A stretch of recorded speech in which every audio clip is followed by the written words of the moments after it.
Government is preparing to roll out COVID-19 vaccines here from next month with a goal to have 4 million people vaccinated by March. For more on this, we're joined now by Andrew Miller. He's the president of the Australian Medical Association in WA. Andrew, appreciate your time. I know you've been watching the rollout of the vaccines overseas very closely. What should we be learning, do you think, from what we've seen so far? Well, we should be very happy. We should be very grateful that science has been able to give us vaccination. And then we need to look at the huge administrative and logistic difficulties of getting our vaccines out there. And we need to be having a discussion around the prioritisation, around the vaccine choices. And all of that is going on at the moment with government at pretty good speed, because we want our frontline workers in particular to be vaccinated as soon as possible. When you talk about vaccine choice, there has been a lot of debate and commentary over which vaccine is proving to be the best. Should we be willing to inject people here in Australia with vaccines that aren't meeting gold standard? Well, they'll all meet gold standard, I'm happy to report. It's just whether there's also a platinum standard. And only time will tell as we get the data in. There's an important trial being done in the US at the moment on the AstraZeneca, which doesn't have as good data as some of the other vaccines at the moment, and is, of course, the mainstay. As the CMO says, most of our population will get that vaccine. So we wait with some trepidation to see the results on all of the vaccines being rolled out around the world at the moment. And the idea is to hoover up as much data as we can and have an open conversation about the best way forward. There's no doubt that all of the vaccines will save a lot of lives. There's no doubt that we will see an improvement in the COVID situation as a result, particularly the lack of stress on our hospitals, hopefully in time. But we also need to reassure the community that we're not just going into this without carefully analysing the best steps going forward and without working that through between the profession and the government. And when we look at those expectations of the community, what's your take on herd immunity? Is it a realistic aim of our vaccination program? Well, that's the holy grail, if you like. So that's the aspirational goal, is to get to herd immunity. But and what that means is that there's enough vaccination to protect even those who can't have a vaccination. Now, at this time, we're not planning on vaccinating children who form a big part of our population, over 4 million. We're not planning on vaccinating pregnant people, as far as I know, although we may change that soon. And we're not planning on vaccinating those who are immunosuppressed, of course. There may be medical reasons why people can't have it because of chemotherapy at the time and so on. So everyone is saying, well, we probably won't get to herd immunity early.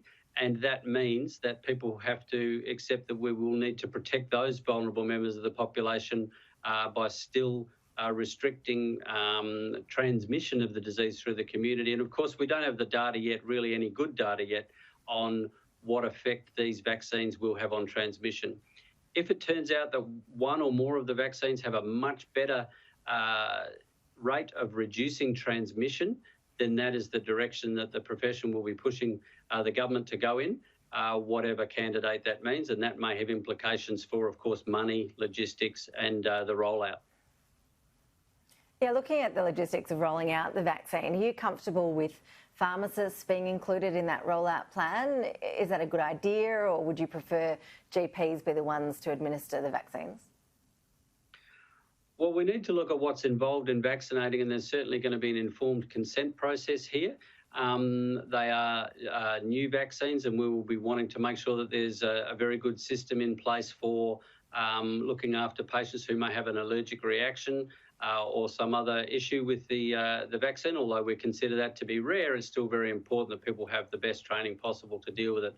So we'll be working with government to discuss the best way of rolling that out, but our view would be that general practitioners are best equipped to have those conversations, deal with those complications should anything occur like that.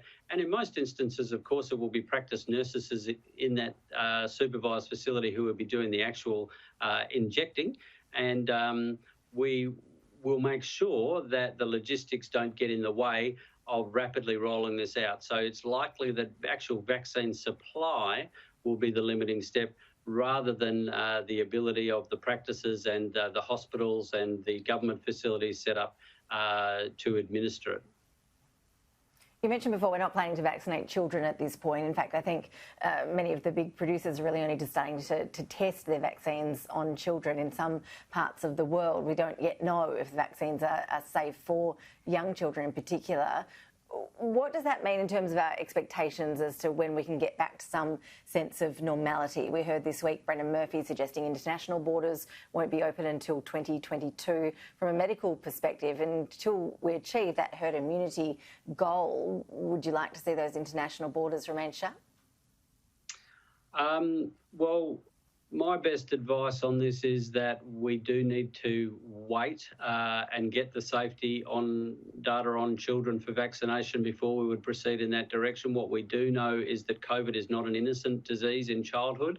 We do know that there is a small but significant rate of children who go on to develop severe COVID and end up in ICU, and unfortunately some even die. So this is a significant disease in childhood, and they do spread the disease. So early thoughts that maybe it was inconsequential in children don't seem to be the case, although we need, again, time to get a lot more data on that.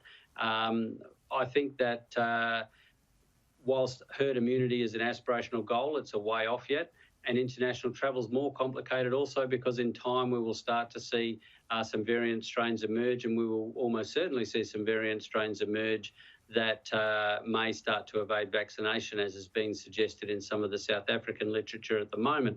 So it's a complicated business going back to international travel in time of a pandemic. And I think that the Chief Medical Officer, Brendan Murphy, the Secretary of the Department of Health, who I'm sure agrees with the Chief Medical Officer that 2022 is probably the earliest we're likely to see significant amounts of international travel being safe from a COVID perspective in Australia. Dr. Andrew Miller joining us live there from Perth. Appreciate your thoughts as always. Thanks for joining us. Great to talk to you. Get vaccinated.